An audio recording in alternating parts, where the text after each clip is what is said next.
বিয়ে বাড়ি মানেই আমরা জানি যে জমিয়ে ভুরিভোজ, স্টার্টার থেকে শুরু করে মেন কোর্স থেকে শুরু করে ডেজার্ট কত কিছু থাকে। আর এখন তো ফুচকা স্টল এই সেই হ্যান ত্যান কত এলাহি ব্যাপার স্যাপার।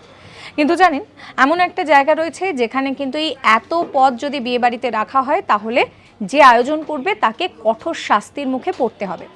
পাকিস্তানের পাঞ্জাব, সেখানে ওয়ান ডিশ নীতি চালু করা হয়েছে। কেন করা হয়েছে তার কারণ হচ্ছে সেখানে যে পরিমাণ ঋণের বোঝা বাড়ছে তাতে এত বিলাসিতা করা কোনোভাবেই যাবে না। বৈদেশিক মুদ্রা খরচ করে সেখানে অতিথি আপ্যায়নের ব্যাপারটা একেবারে নৈব চ। তো সেই জন্যেই কিন্তু সিদ্ধান্ত নেওয়া হয়েছে যে কোনোভাবে বিয়ে বাড়িতে ওয়ান ডিশ নীতি এটাকে ভাঙা যাবে না, অর্থাৎ বিয়ে বাড়িতে একের অধিক রেসিপি অর্থাৎ একের অধিক ডিশ আত্মীয় স্বজনের জন্য রাখা যাবে না।